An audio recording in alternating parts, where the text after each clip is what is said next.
Je m'appelle Benoît Moussorion et je travaille avec la compagnie L'Homme Debout. La compagnie L'Homme Debout construit des marionnettes géantes en osier qui mesurent entre 6 et 8 mètres de hauteur et qui racontent des histoires d'aujourd'hui, qui traitent de thèmes contemporains, principalement du déplacement et des migrations.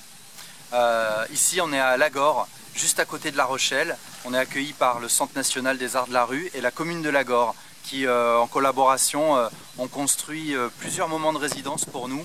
Alors qu'on est en train de construire, de créer notre prochain spectacle, notre nouveau spectacle, qui s'appelle Mo et le ruban rouge. Et donc on est là depuis presque 10 jours, je crois, et on est à quelques jours de la toute première représentation de ce spectacle Mo et le ruban rouge. On a la trouille. Et Mo, ça raconte l'histoire d'un petit garçon, Mo, qui vit dans un pays en guerre.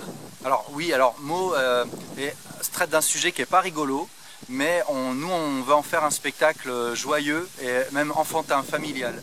C'est une grande déambulation dans la ville et qu'on souhaite vraiment joyeuse. Mais le sujet, le point de départ ne l'est pas du tout. Donc Mo vit dans un pays en guerre, c'est le jour de son anniversaire, il a 8 ans, et puis c'est la fête chez lui, et ses parents lui offrent un cadeau, mais une bombe explose, et c'est la panique. Des gens emmènent Mo, ils traversent la mer, et quand le spectacle commence, on n'a pas du tout raconté ça, mais on découvre un petit garçon blotti contre un paquet cadeau défraîchi, et il porte un gilet de sauvetage. Le paquet cadeau est une marionnette qui s'envole. Le paquet cadeau se déploie un long ruban rouge et le paquet s'en va dans la ville déployant son ruban. Évidemment, comme c'est la seule chose qui lui reste de sa vie d'avant et qu'en plus il ne sait pas ce qu'il y a dedans, Mo veut rattraper le paquet.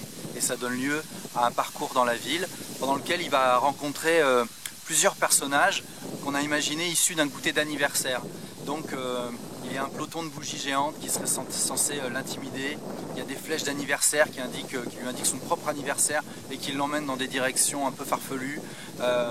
Et des ballons qui malheureusement explosent autour de lui et lui rappellent des mauvais souvenirs. Et puis on arrive dans le dispositif qu'il y a derrière nous, dans lequel on vit une scène, on propose une scène plus intérieure, un dispositif autour duquel le public peut s'installer à 360 degrés et aussi apprécier le travail marionnettique qu'on fait avec cette marionnette qui est si grande, mais pourtant on essaye de faire un travail le plus précis possible.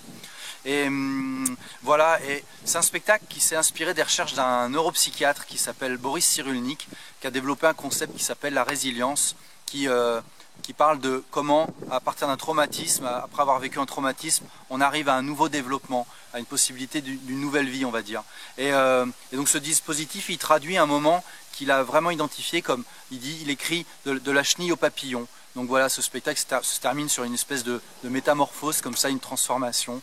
Et voilà, donc on joue dans pas longtemps, on joue dans quelques jours à Lagore, le 8 juin. Venez nous voir, on sera content, c'est la toute première, on sera content d'en causer avec vous.